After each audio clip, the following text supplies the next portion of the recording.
Cup চাই আমি তোমাকে চাই। না না বন্ধুরা, আমি এখানে 2 কাপ র চা করে নিয়েছি, আর আমি কাউকে চাই না বন্ধুরা। আজ আমি শোনাবো তোমাকে আমার দুঃখের কথা। কি যে বলি বন্ধু, দেখো আমি সকাল সকাল ভাত চাপিয়ে দিয়েছি, আর আজকে একটু ফ্রাইড রাইস করব আর চিকেন করব।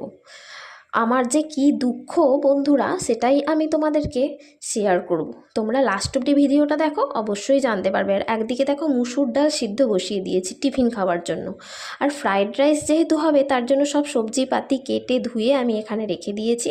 আর এই যে আবার কথা বলতে বলতে ভাজাও কমপ্লিট হয়ে গেল সব সবজিপাতিগুলো। আজকে না আমার বরের পিকনিক আছে, আর আমাদেরকে নিয়ে যাবে না, ওরাই যাবে। তাই এদিকে আমি বলেছি যে তোমার যখন পিকনিক আছে আমাদেরকে নিয়ে যাবে না, ঠিক আছে আমাদেরকেও সব এনে দাও, আমিই বাড়িতে একা পিকনিক করব, নাচবো গাইবো খাবো। তাই যথাযথ মাংসের আলু ভাজা হয়ে গেছে, মাংস ম্যারিনেট করা হয়ে গেছে, আর এইদিকে দেখো কড়াও চাপিয়ে দিয়েছি মাংস করব বলে। এই যে মাংসর জন্য যা কিছু মশলাপাতি লাগে সব কিছুই রেডি করে নিয়েছি। নিয়ে এখন মাংস ঝটাপট করে করে নিই, আর ফ্রাইড রাইসটাও একদিকে চাপিয়ে দেব।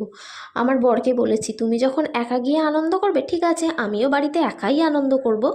আমরাও বাড়িতে আমি আর আমার ছেলে দুজনে মিলে খাবো, গাইবো, নাচবো, সব কিছু করব। ঠিক আছে তুমি তোমার পিকনিকে যাও, তবে আমাদেরকে সব কিছু জোগাড়জাত করে দিয়ে যাও। কারণ এই দেখো আমার মাংস এদিকে কষাতে বসানো হয়ে গেছে। কেমন রং হয়েছে বলো তো?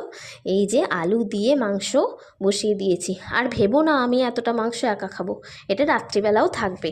রাত্রিবেলাও আবার এই দিয়েই আমাদের খাওয়া দাওয়া হয়ে যাবে, একটু গরম করে নিলেই হয়ে গেল।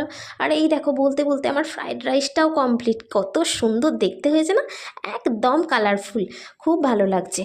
হলো না আমাদের পিকনিকের খাওয়া দাওয়া। বাড়িতে থাকলেই বা কি, পিকনিক মানালেই পিকনিক। এই যে মাংস আর রাইস, চলো চলো চটপট খেয়ে নিই। টাটা।